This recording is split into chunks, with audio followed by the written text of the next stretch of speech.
You've used a pencil thousands of times. In school, during exams, maybe even just to doodle. It feels simple, almost forgettable. But have you ever stopped and wondered how something so ordinary is actually made?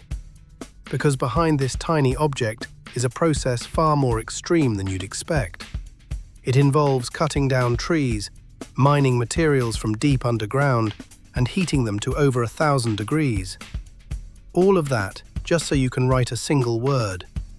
And once you see how it's made, you might never look at a pencil the same way again. The story of every pencil starts far from factories, in forests that are carefully managed and maintained. Pencil manufacturers don't just cut random trees. They rely on specific types of wood that are strong, lightweight, and easy to shape. The ideal wood must have a straight grain, minimal knots, and the ability to resist cracking.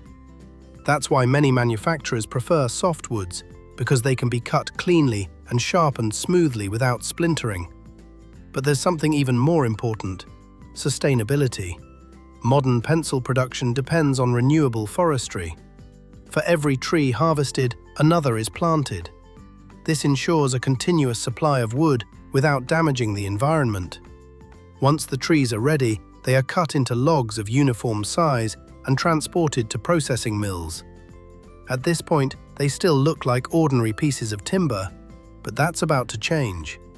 When the logs arrive at the mill, they are prepared for one of the most critical transformations. First, the bark is removed, and the logs are cut into thin, flat pieces known as slats. Each slat is only a few millimeters thick, just enough to form 1/2 of a pencil. But not every slat is good enough. They are inspected carefully, sometimes by machines, sometimes by trained workers, to detect imperfections like cracks, knots, or warping. Even a small flaw could cause the final pencil to break. Once approved, the slats move on to a process called grooving. Specialized machines carve long, narrow channels into the surface of each slat. These grooves are where the pencil's core will sit. The precision here is incredible. If the groove is even slightly off-center, the pencil could snap when sharpened or feel uneven while writing. Before moving forward, the slats are treated with oils or waxes, giving them a smoother finish and making them easier to handle in later stages. Now comes the most important part of the pencil, the core. Many people still call it lead, but in reality, pencils have never contained lead. Instead, the core is made from graphite, a naturally occurring form of carbon. Graphite has a unique structure that allows its layers to slide over each other easily, which is why it leaves marks on paper so smoothly. But graphite alone isn't enough. To make it usable, it's mixed with clay. This mixture determines how the pencil performs. More clay creates a harder pencil that produces lighter lines. More graphite creates a softer pencil that makes darker, smoother marks. This is how we get different pencil grades, like H, HB, or B. The manufacturing process of the core is surprisingly complex. First, graphite is mined from the earth and purified to remove impurities. It's then ground into a fine powder and mixed with clay and water to form a thick paste. This paste is kneaded until perfectly smooth, ensuring consistency in every pencil. Next comes extrusion. The mixture is pushed through thin tubes, forming long, delicate strands, similar to spaghetti. These strands are fragile and must be handled carefully. They are dried slowly to remove moisture and then placed into high-temperature kilns. Inside these kilns, temperatures can exceed 1,000 degrees Celsius. This step hardens the core and locks its structure in place. Finally, the cores are coated with wax or oil, reducing friction and giving pencils their smooth writing feel. Now the wood and core come together. The graphite rods are placed into the grooves of one wooden slat. Then a second slat, coated with adhesive, is placed on top.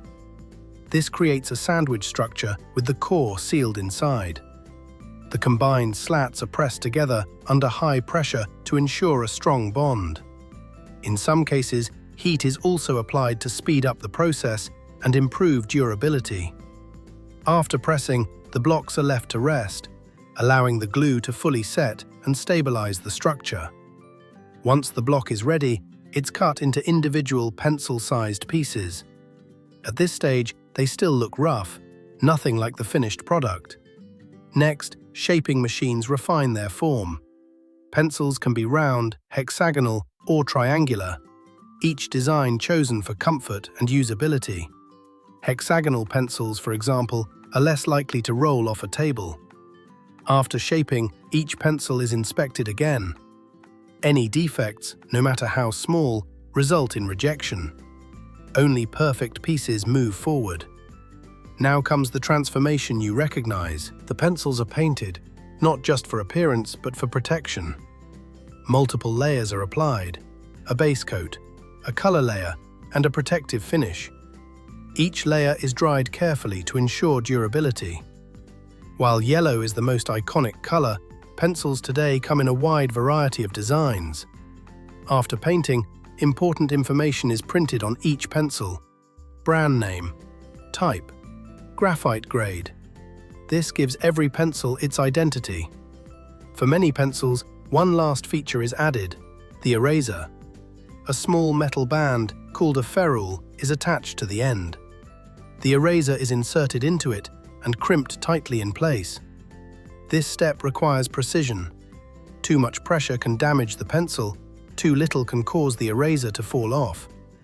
Some pencils are then pre-sharpened, using machines that create a perfect tip without breaking the core. Before leaving the factory, every pencil undergoes final inspection. Workers and machines check straightness, core alignment, surface quality, eraser strength. Only those that pass every test are approved. They are then packed into boxes, ready to be shipped worldwide. From forests to factories, from raw minerals to refined tools, a pencil's journey is far more complex than it appears. It's a perfect blend of nature, engineering, and craftsmanship.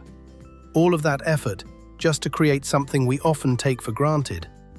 So the next time you pick up a pencil, pause for a moment, because in your hand is not just a tool, but a story waiting to be written.